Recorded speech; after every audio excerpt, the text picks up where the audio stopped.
स्वागत है आप सभी लोगों का मेरे चैनल साइंस टेक्नोलॉजी में। मैं अनुपम विपुल आप सभी लोगों का स्वागत करता हूं आज के शो फ्यूचर फ्राइडे में। आज हम लोग बात करेंगे इंडिया का हाइड्रोजन ट्रेन स्टुपिडिटी 2026 के बारे में। तो आइए समझते हैं।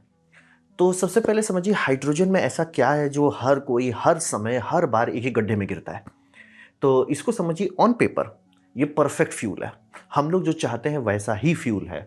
यानी कि आप इसको बना सकते हैं, आप इसको जला सकते हैं, आप इसको कन्वर्ट कर सकते हैं। यानी कि अगर आपको सोर्स नहीं है हाइड्रोजन का, जो कि धरती पे नहीं सोर्स होता है, आपको चाहिए, आप पानी डालिए, बिजली डालिए, आपको हाइड्रोजन मिल गया, बल्ले बल्ले। अब रहा बात, आप इसको इलेक्ट्रिसिटी में बना सकते हैं, यानी कि कन्वर्ट करना है, आप इलेक्ट्रिसिटी में बना सकते हैं फ्यूल सेल से। ये बहुत बढ़िया, इसी बोला कन्वर्ट कर सकते हैं। अगर आप नहीं चाहते हैं फ्यूल सेल का झमेला लेना, आपको है कि यार मैंने इतना पूरा इंफ्रास्ट्रक्चर बनाया इंजन पे, इंटरनल कंबस्शन इंजन पे, उसी को क्यों नहीं यूज़ कर सकते? आप कर सकते हो, क्योंकि हाइड्रोजन फ्लैमेबल होता है। तो ज़रूरी नहीं है कि सिर्फ आप इसे कन्वर्ट करें, आप इसको जला भी सकते हैं। तो चाहे तो आप रॉकेट में यूज़ कीजिए, नासा का रॉकेट्स में यूज़ होता था। तो ये इसमें है अच्छा बात कि आप इसको बना सकते हैं, इसको जला सकते हैं और इसको कन्वर्ट कर सकते हैं। और इसमें पानी ही जाता है, ज़्यादा कुछ फैंसी चीज़ नहीं जाता है, और इफ़िशिएंसी ओके होती है, और लॉन्ग टर्म स्टोरेबल होता है। ये सब लोग को बहुत पसंद है कि भैया आज बना लिए, 1-2 साल तक यूज़ कर सकते हैं। मतलब कि जैसे कि अभी सब एक ड्रीम सबको सेल किया जा रहा है कि समर में बहुत ज़्यादा सरप्लस सोलर प्रोड्यूस होता है, उसको आप खा लीजिए, और विंटर में जब सोलर नहीं रहेगा उस टाइम में हाइड्रोजन से एनर्जी निकाल लीजिए। ये कर सकते हैं आप। और बोले कंबस्शन इंजन में भी यूज़ हो सकता है। तो और जब इसको जला रहे हैं तो जनरली बाकी सारे में ये आउटपुट होता है जो अनडिज़ायरेबल है, जैसे कि carbon dioxide, carbon monoxide, pollutants, ये सब के बारे में बात नहीं करेंगे, लेकिन प्राइमरी जो है वही प्रॉब्लमैटिक है। यानी कि आप कोल जला रहे हैं, प्राइमरी क्या है? Carbon dioxide. तो वो नहीं चाहिए। तो इसको जलाने पे क्या मिलता है? Water vapour, H2O। तो डिज़ायरेबल बहुत है, ये मैं एकदम क्लियर कर देता हूँ कि आप इसको बना सकते हैं, आप इसको जला सकते हैं, आप इसको कन्वर्ट कर सकते हैं। आपके ये इंजन में थोड़ा-सा ही मॉडिफिकेशन में चलाया जा सकता है, और इसको जलाने पे कोई पोल्यूटेंट नहीं निकलता है, और ना ही कन्वर्ट करने पे कोई पोल्यूटेंट और कोई ज़्यादा एडवांस टेक्नोलॉजी नहीं चाहिए, पानी से बन जाता है। तो रहा बात है, ये एक ऐसी टेक्नोलॉजी, ये इतना पुराना है कि लोग भूल गए कि ये सब हम लोग करके बैठे हैं। ये पुराना नहीं है ऐसा कि लाइक अच्छा कुछ साल पहले आया है मार्केट में, नहीं, नहीं, आके चला गया, लोग भूल गए। और आप लोग हिस्ट्री किताब तो कभी खोल के देखे ही नहीं हो, इंसाइक्लोपीडिया कभी पकड़े ही नहीं हो फिजिकली, तो पता नहीं है। जैसे कि हेनरी कैंडिश के टाइम में उसको इनफ्लेमेबल एयर कहते थे 1766 में। 17 ईयर में सर, 1766 में सबको समझ में आया कुछ है। फिर उसका जिसको आप नाम देते हैं एलिमेंटल हाइड्रोजन, वो एंटोनियो उसको दिया गया है ये 1783 में। ये 1783 में सॉर्ट करती है, और 1800 होते होते तक वाटर स्प्लिट कर लिया गया कि ठीक है सर, मतलब कि उससे पहले एसिड मेटल ये सब से एक्सपेरिमेंट से हाइड्रोजन निकाल रहे थे। वाटर से में ही निकल सकता है, ये 1800 में हुआ है, 1800। ठंडे दिमाग से, इसीलिए बोल रहा हूँ कि ये नया टेक्नोलॉजी नहीं है, आदम है, लोग भूल गए हैं। 1800 में किया गया। और फ्यूल सेल, जिसको आप और हम थर्मोडाइनमिकली कहेंगे कि फ्यूल सेल है, वो 1839 में हुआ है। 1839 में सर, 1830s की टेक्नोलॉजी है। और आप जिसको प्रोटॉन एक्सचेंज मेम्ब्रेन के पीछे उछल रहे हो, वो 1950s का है। सब आदम जमाने की टेक्नोलॉजी है। मतलब कोई जिंदा आज नहीं हो सकता है, बहुत रेयर चांसेस में होगा कि जब ये सारी टेक्नोलॉजी बन रही थी। तो बोल रहे ना, ये नया नहीं है, आएगा, फ्यूचर नहीं, वो आके चला गया। और इसमें हर चीज़ इंसानियत बना, जैसे कि ये है सैटर्न 5 में कमांड मॉड्यूल के लिए एनर्जी चाहिए थी। उस टाइम बैटरी का डेवलपमेंट नहीं हुआ था, हाइड्रोजन बैटरी से बहुत आगे चला है। मतलब लेड एसिड बैटरी से पहले गैस बैटरी बनाई गई थी। और ये सब प्रोटॉन एक्सचेंज में उस टाइम में वही एक टेक्नोलॉजी था जो ऑन पेपर उतनी एनर्जी दे सकता है जितना चाहिए था। जैसे कि ये 2 किलोवाट का यूनिट है लगभग, तो ये आपका अपोलो में, यानी चांद पे लोग हाइड्रोजन के भरोसे गए हैं। तो ये समझना बहुत ज़रूरी है। और 1970 में चूंकि ये सब का डेवलपमेंट हो रहा था, प्रोटॉन एक्सचेंज मेम्ब्रेन का हुआ, ऑयल एम्बार्गो आया, उस टाइम सब लोग पगलाए कि भविष्य हाइड्रोजन का होगा। सब कोई पगलाया, दिल खोल के सब पगलाए हैं। इसलिए बोल रहे हैं ये हाइड्रोजन नया टेक्नोलॉजी नहीं है, ये भूतकाल की है। लोग भूल गए, इतना पहले लोग, मतलब हमारे दादा के टाइम में पगलाए थे सब लोग। तो ये हिस्ट्री है, इसीलिए कभी कभी भी हिस्ट्री बुक खोल के देख लीजिए। तो बात करते हैं कि जब इतना किए थे तो हर बार क्यों नहीं काम करता है। बात है कि इसके लिए हाइड्रोजन की हमें ज़रूरत है। क्या इंसानियत को मेहनत करना चाहिए पानी से हाइड्रोजन बनाने की? एब्सोल्युटली। क्योंकि हाइड्रोजन फीड स्टॉक है, मैं एकदम क्लियर था, फीड स्टॉक है। यानी कि हम लोग बहुत हाइड्रोजन बनाते हैं मीथेन से। मीथेन रिफॉर्मिंग यानी स्टीम मीथेन रिफॉर्मिंग का पूरे इंडिया में प्लांट्स हैं, अमेरिका में प्लांट है, चाइना में प्लांट है, ये सब हाइड्रोजन बनाते हैं। तो भाई क्यों बनाते हैं इतना हाइड्रोजन? क्योंकि यूज़ तो नहीं कर रहे हैं, मतलब आपका गाड़ी हाइड्रोजन पर नहीं चल रहा है, ट्रेन हाइड्रोजन पर नहीं चल रहा है, तो क्यों बनाते हैं? वो बनाते हैं अमोनिया के लिए। अमोनिया का प्रोडक्शन खत्म हो जाएगा अगर हाइड्रोजन आपके पास सप्लाई खत्म होता है। पेट्रोलियम रिफाइनरिंग, क्रूड ऑयल का रिफाइनमेंट खत्म हो जाएगा अगर आपके पास हाइड्रोजन नहीं है, तो उसमें क्रैकिंग के लिए चाहिए होता है। फिर मेथनॉल, ये बहुत बड़ा इंडस्ट्रियल प्रोडक्ट है पॉलीमर इंडस्ट्री का, खत्म। फिर आपका स्टील मेकिंग, स्टील तो होगा ही नहीं, जिसे हम लोग कहते हैं डायरेक्ट रिडक्शन आयरन, वो होगा ही नहीं। तो ये सब को अगर हम पकड़ते हैं, यानी मेथनॉल प्रोडक्शन ले लीजिए, पेट्रोलियम रिफाइनरी ले लीजिए, अमोनिया ले लीजिए और स्टील लीजिए, पूरा प्लैनेट का जितना हाइड्रोजन प्रोडक्शन है उसका 98% हाइड्रोजन यही घटकते हैं। 98%। इसके लिए हमें चाहिए हाइड्रोजन, एनर्जी के लिए नहीं। एनर्जी से कोई लेना देना नहीं है। यहाँ पे आप बात कर रहे हैं केमिस्ट्री का। केमिस्ट्री में आप चीट कोड नहीं कर सकते। एनर्जी है, जैसे मान लीजिए आप चाहें, आपको ट्रेन चलाने के लिए बिजली चाहिए, वो आप कोयला से लाइए, हाइड्रो डैम से लाइए, न्यूक्लियर से लाइए, सोलर से लाइए, विंड से लाइए, फर्क नहीं पड़ता है। लेकिन जब आप केमिकल रिएक्शन का बात कर रहे हैं तो वहाँ पे आप छेड़खानी नहीं कर सकते। अमोनिया में हाइड्रोजन ही डालना पड़ेगा। पेट्रोलियम रिफाइनरिंग में आप, यानी क्रूड ऑयल रिफाइनमेंट में आपको हाइड्रोजन ही डालना पड़ेगा। तो ये सब सबसे कंपल्सरी, इसीलिए हर देश खर्चा करता है कि नेचुरल गैस लो, उसको स्टीम कुक करो और आपको हाइड्रोजन मिल जाए। और रहा बात तो कार्बन का, क्या हो, कार्बन डाइऑक्साइड रिलीज हो जाता है, ऑलमोस्ट समझिए पार्शियल ऑक्सीडेशन है ऑलमोस्ट। तो वही है। अब रहा बात कि क्या हाइड्रोजन नेचुरली मिलता है? अगर हाइड्रोजन नेचुरली मिलता है कि आप ड्रिल किए, हाइड्रोजन मिल गया, प्रॉब्लम सॉल्व, वैसा नहीं होता है। क्या आप कहीं ड्रिल करेंगे हाइड्रोजन मिलेगा? हाँ। कितना मिलेगा? बहुत कम। इसीलिए पूरा इंडस्ट्री में किसी भी देश का देख लीजिए, कहने को एक दो जगह पे थोड़ा सा ट्रैप मिला है जहाँ थोड़ा सा हाइड्रोजन निकल रहा है, लेकिन अगर देश खर्च कर रहे हैं कि भैया हम नेचुरल गैस लेंगे, नेचुरल गैस को पका के आप हाइड्रोजन बनाएंगे, तो ऐसा क्यों करेगा? बात वही है, बहुत कम सप्लाई है ही नहीं। मतलब कि तुक्का से इक्का दुक्का जब, क्यों? क्योंकि हाइड्रोजन लीक करता है, हर चीज़ से लीक करता है, ज़मीन से भी लीक कर जाता है। और वो हाइड्रोजन जैसे एटमॉस्फेयर में आता है, एटमॉस्फेयर से बाहर चला जाता है, यानी कि आउटर स्पेस में चल जाता है। तो ये इसीलिए नेचुरल सोर्स नहीं मिलेगा आपको हाइड्रोजन का। और थोड़ा मोड़ा मिल सकता है, मैं एकदम क्लियर, हर गैस वेल जो होता है उसमें थोड़ा सा हाइड्रोजन मिलता है, लेकिन वो इतना कम है, इतना यूजलेस है कि उसको कोई फायदा नहीं है। डेंसिटी बहुत कम होती है, अमाउंट नेग्लिजिबल होता है। इसीलिए आपको कहीं नहीं मिला, मैंने यहाँ हाइड्रोजन माइनिंग कर रहा, नहीं मिलेगा सर। हाइड्रोजन का वेल है, नहीं मिलेगा। एक दो ठो सुनाया जाता है, कनाडा में एक जगह पे शेल मिला था जहाँ पे थोड़ा सा है, वो एक गाँव को चलाने के लिए। तो ये प्रैक्टिकल, इसीलिए हर देश नेचुरल गैस को हाइड्रोजन में कन्वर्ट करता है। अगर हमें हाइड्रोजन का सोर्स मिल जाए कि यहाँ ड्रिल करो, हाइड्रोजन ले जाओ, पूरी दुनिया हाइड्रोजन पे चलेगी, उससे बेटर कुछ है ही नहीं। लेकिन वैसा नहीं है, हकीकत वैसा नहीं है, और फिजिक्स भी अलाउ नहीं करता है। मतलब अपवाद में आपको भले मिल जाए कि इक्का दुक्का जगह पे हाइड्रोजन मिल जाए। जैसे नेचुरल गैस हर जगह मिलता है, क्यों? क्योंकि वो ट्रैप्ड गैस है, मीथेन भाग नहीं पाता है, तो मीथेन फंसा रहेगा जमीन में, हाइड्रोजन नहीं फंसा रहेगा। और फंसने का तो छोड़ दी, हाइड्रोजन रिएक्ट कर जाता है ना हर चीज़ से। तो ये हो गया। फिर अब आपको बात करते हैं कि एनर्जी में तब क्या प्रॉब्लम है? अगर केमिस्ट्री में हम लोग इतना यूज़ कर रहे हैं और बनाना भी जानते हैं, तो एनर्जी कैरियर के तौर पे क्यों नहीं यूज़ करते कि भैया पानी, सोलर लो, उससे आप ये बना लो, क्या बोलते हैं, पानी और इलेक्ट्रिसिटी मिला के हाइड्रोजन बनाओ, हाइड्रोजन यूज़ करो। बस यहीं पे आता है कि एज ए एनर्जी कैरियर, कि मैं एनर्जी डाल रहा हूँ और इसको कैरी कर रहा हूँ, ये बहुत यूजलेस है।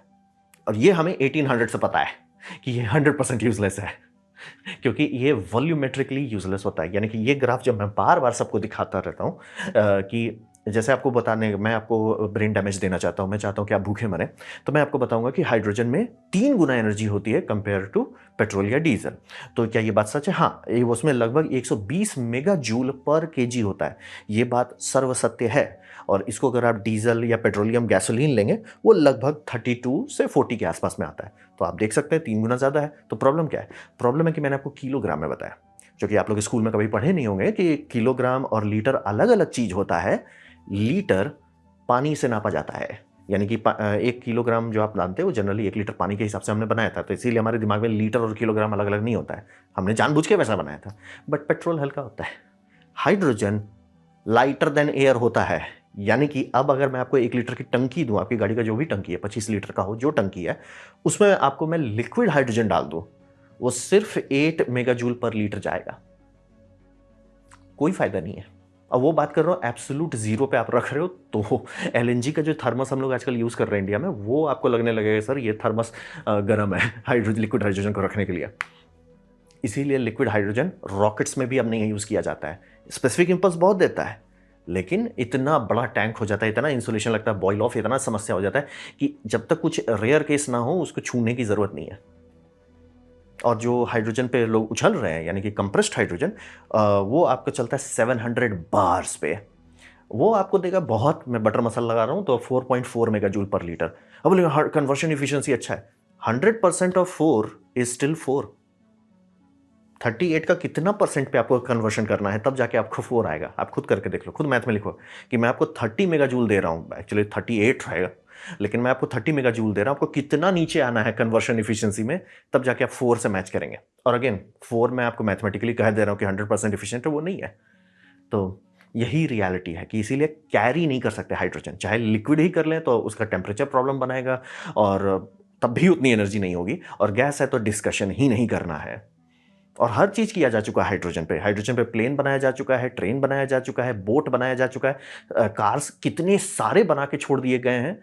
आदम जमाने की टेक्नोलॉजी, मतलब मैं बॉश का देख चुका हूं कि बॉश बनाया था 1950s में, 60s में, उसका प्रचार किया 2000 तक में बनाया, भूल गए, लगता है वो बंदा रिटायर कर गया। बॉश खुद से बोल रहा है we are bringing world's first hydrogen. Sir आप ही का प्रोडक्ट है सर, म्यूजियम में रखे हुए हैं आपके products, hydrogen gas system.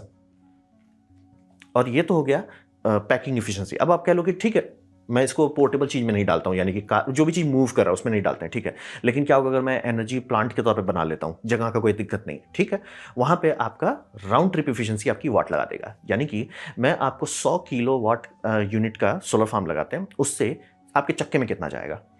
Best case मान लीजिए, मतलब कि रीजनेबल 80 से 87% तक आप आराम से जितना भी एनर्जी उठाए हैं ग्रिड से वो आपके चक्के पे चला जाएगा। मैं वही 100 किलोवाट आपको सोलर फार्म का देता हूं कि आप हाइड्रोजन पे हुलर कीजिए, 40 जाएगा, और वो बहुत ज़्यादा ऑप्टिमिस्टिक है 40। तो यही कारण है कि हाइड्रोजन कभी नहीं चलता है।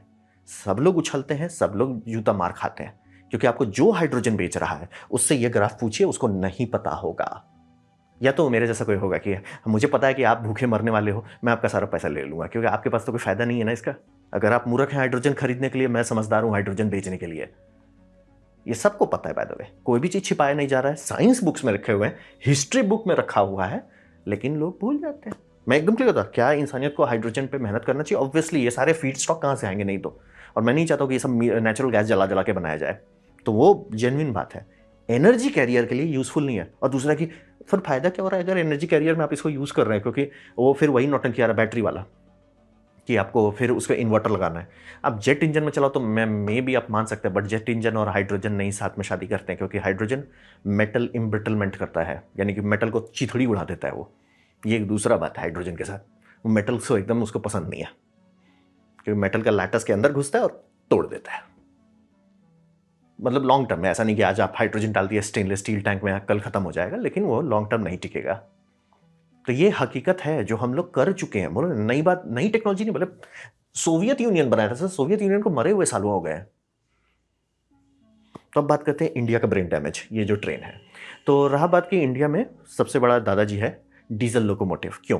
क्योंकि हमारे जो ऊपर में जो है जम्मू कश्मीर है, वहाँ पर रेलवेज है, वहाँ पे एयरफोर्स है, उनको पता है कि सर कुछ भरोसेमंद चाहिए। इलेक्ट्रिकल वहाँ भरोसेमंद नहीं होगा, क्योंकि कोई भी आतंकवादी अटैक करना है उसको भैया पावर प्लांट को उड़ा दो, काम खत्म, आप चिपक जाओगे। तो इसीलिए ट्रेन के केस में मतलब आपका ट्रैक बचा हुआ है, लेकिन कोई फायदा नहीं, कोई लोकोमोटिव उड़ जाएगा, मद हो जाएगा, क्योंकि पावर प्लांट अपने उड़ाया। इसीलिए हर देश अपनी आर्मी के लिए अलग से डीजल लोकोमोटिव का बनाते हैं, इंडिया भी बना के रखा हुआ है। बहुत सारा हमारे पास लोकोमोटिव है सिर्फ बैकअप के लिए, और रेलवे भी यूज़ करता है कि कभी मान लीजिए ओवरहेड वायर डैमेज हो गया तो कैसे चलाइएगा। तो ये सब लोकोमोटिव होता है, बहुत रोबस्ट है, टाइम टेस्टेड टेक्नोलॉजी है, 100 साल से ज़्यादा टेस्टेड है, पावरफुल है, बड़ा हॉर्स पावर की बात कर रहे हैं। मतलब आप सबसे क्या गुजरा भी लीजिए तो 2000 से 3000 हॉर्स पावर पे स्टार्ट होगा, और 4000 तक तो मुंह दिखाई का मिल जाता है। फिर ये आपको बैकअप सिस्टम के तौर पे रखना ही है हर देश में। अगर आप रेलवे 100% भी इलेक्ट्रीफाई कीजिए तो भी आप ये रखेंगे ही, मतलब इसका एक पूरा इकोसिस्टम रखिएगा, अलग अलग जगह पे रखिएगा, अलग अलग फ्यूल डिपो बना के रखिएगा, कभी भी कोई फंसा, जो कि होता ही रहता है, मतलब इंडिया इतना बड़ा सिस्टम है, आज यहाँ ये बिगड़ा, आजकल वहाँ वो बिगड़ा, वो सबके टाइम में ज़रूरत होता है। और bye the way hydrogen train को भी खींच के यही ले जाता है, डीजल वाला ही ले जाता है। तो ये एक बहुत अच्छा बेस टेक्नोलॉजी है कि सर कुछ लड़ाई झगड़ा हो तो ये संभालने के लिए, ठीक है। फिर इलेक्ट्रोमोटिव हो गया, तो ये फास्ट है, बहुत अच्छा चलता है और इफिशिएंट है, बहुत कम, मतलब कि भारत में आप सोलर से बिजली लीजिए, विंड से बिजली लीजिए, हाइड्रो से बिजली लीजिए, न्यूक्लियर से बिजली लीजिए, ये रेलवे आराम से पचा जाएगा। इफिशिएंट बहुत है, प्रदूषण कुछ नहीं करता, बल्ले बल्ले। और ये बैकबोन है रेलवे का। और ये प्योर सोलर है, मतलब कि आप आराम से सोलर लगाइए, आराम से ये पचा जाएगा, कोई दिक्कत नहीं है। तो रहा बात की तब हाइड्रोजन पे क्यों कूदे। हाइड्रोजन में क्लेम ये किया जा रहा है कि ये हाइड्रोजन हेरिटेज रेलवे पे करेंगे, यानी कि जहाँ पे जैसा कि वो जम्मू वाला जो रेलवे जो टॉय ट्रेन है बेसिकली, वहाँ पे ये चलाना चाहते हैं। तो रहा बात ठीक है बैटरी से क्यों नहीं कर रहे हैं, इनका क्लेम है, क्लेम मैं क्लियर करता हूँ, साइंटिफिक नहीं, क्लेम हुलुलुलु कि बैटरी हैवी होगा। और रहा बात की बैटरी चार्ज करने में टाइम ज़्यादा लगेगा, ठीक है, ये हुलुलुलु उन्होंने क्लेम कर दिया। और रहा बात की आपका रिफ्यूलिंग, जैसे ये हाइड्रोजन वाला लेते हैं, इसको रिफ्यूल करना आसान है, ठीक है, ये उन्होंने झूठ बोल दिया पब्लिक को। तो रहा बात की क्या इसमें सच है, धांधली करते हैं तो सच है। यानी कि जापान हो, आपका ब्रिटेन हो, ये सब लोग बैटरी गाड़ी 120 साल से चला रहे हैं। 120 साल, 1 साल की बात नहीं कर रहा हूँ। जैसे जापान में भी वही दिक्कत है कि बहुत सारा जो मेन लाइन है वो इलेक्ट्रीफाइड है, बहुत पहले से इलेक्ट्रीफाइड है, लेकिन रिमोट लिंक्स को कैसे चलाएंगे। तो वहाँ पे ये सब ट्रेन यूज़ करते हैं, आदम जमाने से चला रहे हैं कि बैटरी वाला सिस्टम है, आराम से पेंटोग्राफ लगा देता है, स्टेशन पे लगाया पेंटोग्राफ, चार्ज कर लिया, हटाया, चला गया, कोई टेंशन नहीं है। और उससे भी बेटर वर्जन आपका ये यूके वाले उतारे हैं। यूके वाले वर्ड देखिए सर, हमको 3 मिनट मतलब कि हॉल्ट जो रुकते हैं उसके अंदर चार्ज करना है, तो ये रैपिड चार्जिंग बैटरी की बात कर रहे हैं। और आप बोलेगा अच्छा आग लग जाएगा, पहली बात बैटरी के अलग अलग केमिस्ट्री आते हैं, अलग अलग केमिस्ट्री का अलग अलग खासियत होता है। जैसे कि लिथियम टाइटेनेट ऑक्साइड के पीछे अगर आप भागते हैं तो उसमें ना तो आग लगता है और वो हाइपर फास्ट चार्जिंग पे चलता है, यानी कि वो 1C नहीं चाहिए उसको, वो 3 to 5C तक हैंडल कर सकता है बिना टेंशन के। और लाइफ साइकिल उस हाई लोड पे यानी कि 3C पे वो भी बहुत सारा रहेगा, यानी कि आपको टेंशन नहीं लेना है। जैसे ये ब्रिटेन वाले कर रहे हैं, इनका भी वही था कि सर हमारा मेन तो इलेक्ट्रीफाइड है, लेकिन जो रिमोट लोकेशन है जहाँ पे उतना थ्रूपुट नहीं है वहाँ पे इन्होंने ये डाल दिया। और ट्रैक में ऐसे ये है, 3 पटरी है, पॉजिटिव नेगेटिव नेगेटिव, और ट्रेन जाता है तो ऐसे लगता है, आता है तो ऐसा लगता है, वो मतलब उनको पोलैरिटी का टेंशन नहीं है। और जो स्टेशन है, स्टेशन जहाँ पे ये चार्ज करना चाहता है वहाँ पे एक बड़ा सा बैटरी रख दिया, वो धीरे धीरे हौले हौले ग्रिड में चार्ज हो रहा है, और जैसे ये ट्रेन आता है लगाता है, धक्क से चार्ज कर देते हैं। ये चल रहा है, बाय द वे चालू हो चुका है, ट्रेन चल रहा है, नीचे वीडियो दे दिया है, इसमें आग लगने का टेंशन नहीं है, कोई टेंशन। और ये बनाया ऐसा गया है कि हर कोच जो है जिसमें लोग रहते हैं, हर कोच जो है वो कोच में ही मोटर बैटरी सब लगाया हुआ है। आपको जितना लंबा ट्रेन चाहिए उतना जुड़, जैसे आप समझ लीजिए कि हम लोग का EMU होता है, इलेक्ट्रिकल मल्टीपल यूनिट, उसमें 3 इंजन्स होते हैं, एक तो बीच में रहता है, एक तो आगे रहता है, एक तो पीछे रहता है। ये नॉर्मल लॉजिक है। ये हाइड्रोजन वाला में ये क्लेम कर रहे थे कि अगर हम बैटरी बनाते और सारा को ये कर देते जैसे लोकोमोटिव के तौर पे बनाते तो वो भारी हो जाता है, इसीलिए बोलते हुआ आधा धांधली झूठ बोल रहे हैं। ऐसा कोई नहीं बनाता है, ये सब में भी नहीं बनाते हैं, उनका लॉजिक ही नहीं है कि बनाओ। जनरली वो बनाएंगे या तो एक कोच में ही पूरा कर देंगे या 2 कोच रखेंगे, और लॉजिक है सर हमको ज़्यादा लंबा ट्रेन चाहिए, 2 कोच से ज़्यादा चाहिए, लगा 2-4, क्योंकि आपको रिडंडेंसी भी मिलती है, बैकअप भी मिलती है। और एक सबसे बड़ा प्रॉब्लम जो रेलवे का होता है, घाट वाले लोग में जो है उनको पता होगा कि ट्रेन चढ़ाई नहीं चढ़ पाता है।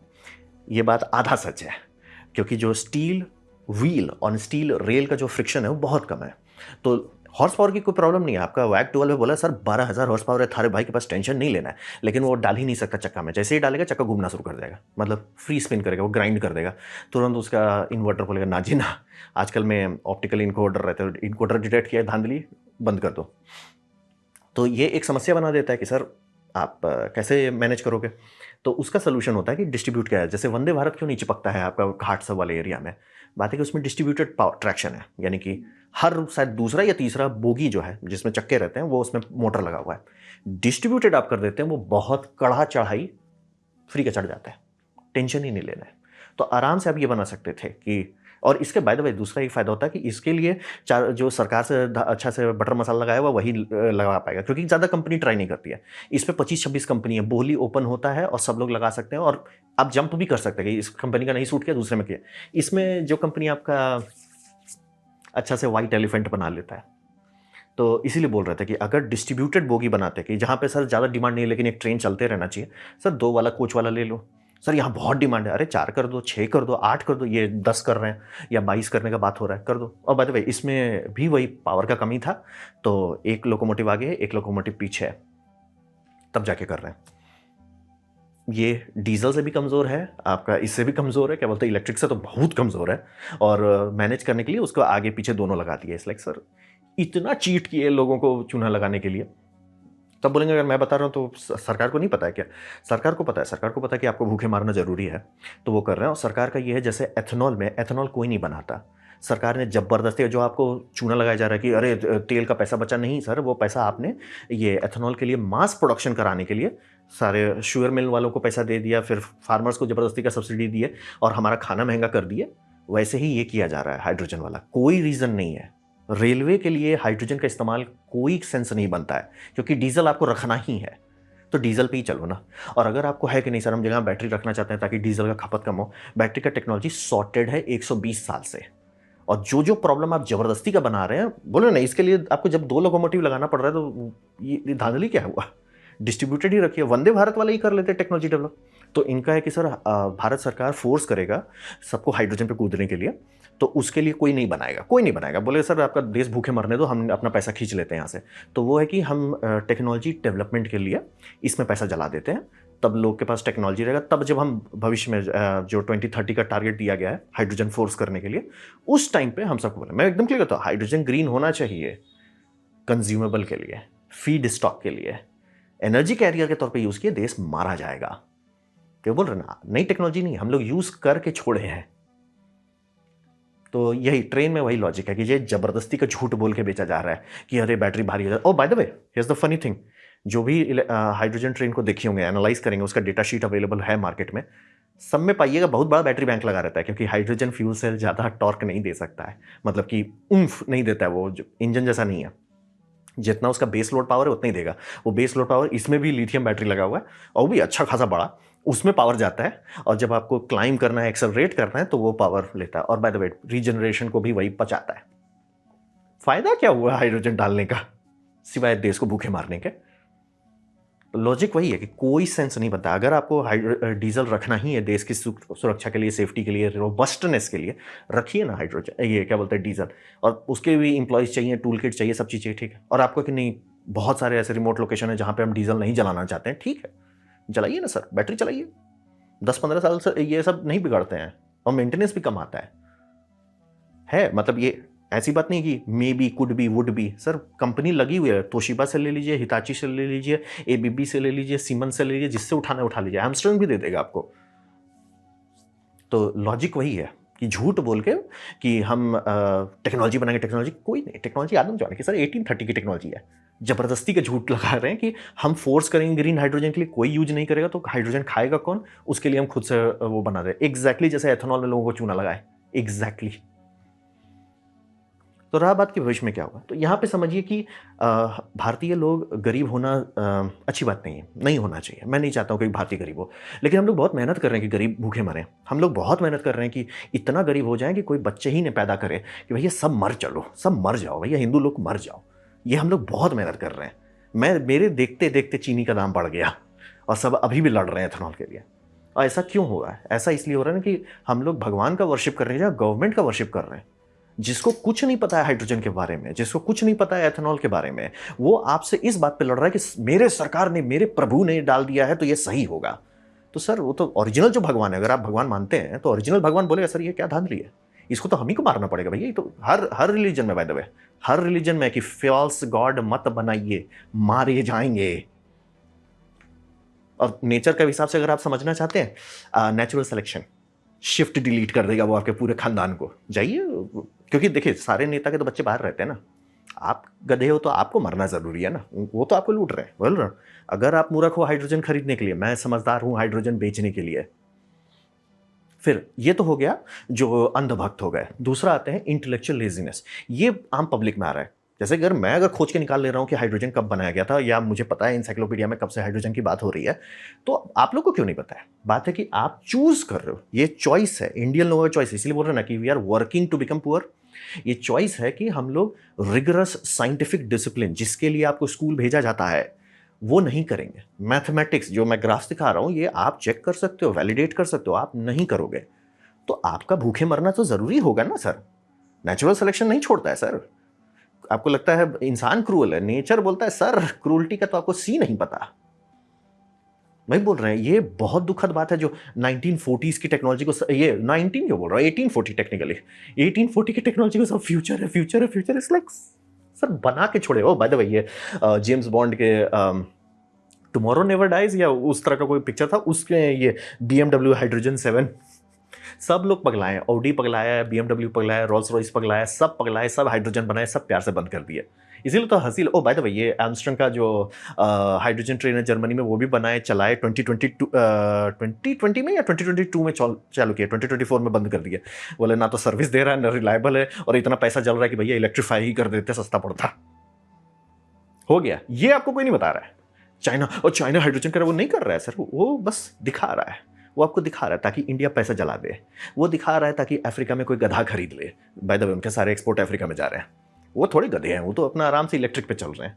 आप गधे हो तो आप मरोगे ना। इंडिया 1 मेगावाट का प्लांट बनाया है ऑन साइट कि हम हाइड्रोजन बना सकें, और इतना कम कैपेसिटी है ट्रेन में, जो आप लोग देख रहे हैं कि लोकोमोटिव खींच के ले जा रहा है। कारण वही है कि उसमें उतना स्टोरेज नहीं है कि वो पूरा यहाँ शंट तक आ सके। शंटिंग के लिए उसको अभी भी वो चाहिए। क्या फायदा हुआ? आप डीजल अभी भी जला रहे हैं। क्या फायदा हुआ हाइड्रोजन का? बस सिर्फ एक मार्केटिंग लाइन कि इंडिया में दुनिया की सबसे लॉन्गेस्ट हाइड्रोजन ट्रेन है, वो मार्केटिंग के लिए आपके। और बाय द वे, ये है अपोलो 13 जब हाइड्रोजन फटा। और बाय द वे, उसी के बाद आपको समझ में आ जाएगा कि अपोलो में अगर हाइड्रोजन फ्यूल सेल यूज किया गया था तो ओरायन में, जो कि अभी का है, तो उसमें क्यों नहीं यूज किया? आपके पास ना से ज्यादा पैसा नहीं है सर, क्यों नहीं करते हैं? क्योंकि वो इलॉजिकल है। सोलर पैनल लगाइए, बैटरी लगाइए, खुश रहिए, चिल मारिए, गांजापंती ना करें। आदम जमाने की है, आदम जमाने की है, बंद किया जा चुका है। ये आर्मस्ट्रांग इसीलिए इंडिया से इतना दोस्ती रखता है। उनको पता है कि हम बेच लिए जर्मनी को, पैसा लूट लिए, लोग समझदार हो गए, बोले नहीं सर और मत लूटो, तो इंडिया को चिपका दे रहे हैं। सर ये प्लांट का दाम देखे, लाइक भाई, और सब बस झूठ पे झूठ बोले जा रहे हैं कि लाइक ये फ्यूचर टेक्नोलॉजी, लाइक करके थक गए हैं, नहीं काम करता। ओ बाय द वे, एक बार अमेरिकन एयरफोर्स पगलाया था, B-52 स्ट्रैटोफोर्ट्रेस को वो लोग हाइड्रोजन पे चलाना चाह रहे थे। बोले ना, सब जूता चप्पल खाने के बाद सीखें कि हाइड्रोजन नहीं काम करता। एज ए एनर्जी कैरियर, मैं एकदम क्लियर करता हूं, एज ए एनर्जी कैरियर कोई भी फायदा नहीं है उसका, एज ए एनर्जी कैरियर करने का। तो खैर, हम लोग को अभी तो चीनी ही महंगा हुआ था, कुछ दिन में खाना भी महंगा हो जाएगा, फिर पानी भी महंगा हो जाना चाहिए। अब अगर हम लोग ऐसे अनपढ़ गंवा रहे, बोल रहे ना कि सारा चीज़ जो मैं आपको बता रहा हूँ आप खुद चेक कर सकते हैं, खुद साइंस बुक में पढ़ सकते हैं। लेकिन आप ये करेंगे कि अच्छा तुमको पता है तो उनको नहीं पता है, ये आप करोगे इंटेलेक्चुअल लेजीनेस, तो आपको तो मरना जरूरी है ना सर। आप भगवान की पूजा करने की जगह पे सरकार का पूजा करने लगोगे। सरकार करप्ट है, हाँ, सरकार ये कर रही नहीं, सब तो सही है। जर्मनी 2022 से 2024 में बंद कर दिया। डेटा आपके पास था, आप तब भी सपोर्ट कर रहे हैं। आपका मरना जरूरी है। Nature does not tolerate stupidity. Nature delete कर देता है, पूरा खानदान मिटा देता है। बस उस ब्रांच में हम भी हैं, आप लोग इतना लेजी हो। तो ये था मेरा प्रेजेंटेशन हाइड्रोजन ब्रेन डैमेज के बारे में। उम्मीद करता हूँ आपको अच्छा लगा, कुछ सीख लो, कुछ समझ में आया। अगर ऐसा है लाइक कर दे, दोस्तों शेयर कर दे, उससे मेरा काफी भला होगा। नहीं अच्छा लगा, नहीं पसंद आया, कोई बात नहीं, आप डिसलाइक दबा सकते हैं। मैं कहूँगा डिसलाइक 2 बार दबाएं, उससे मुझे पता चलो कितना ना पसंद हुआ है। इंजॉय किया तो हाइप कर दीजिए, नहीं अच्छा लगा, नहीं पसंद आया, कोई बात नहीं, आप कॉमेंट में लिख सकते हैं, मैं हर कॉमेंट को पढ़ता हूँ। आपसे कहूँगा सब्सक्राइब कीजिए, बेल दबाइए अगर आप फ्री हैं तो। आपने वीडियो देखा, जान कीजिए, बहुत खुशी हुई। धन्यवाद।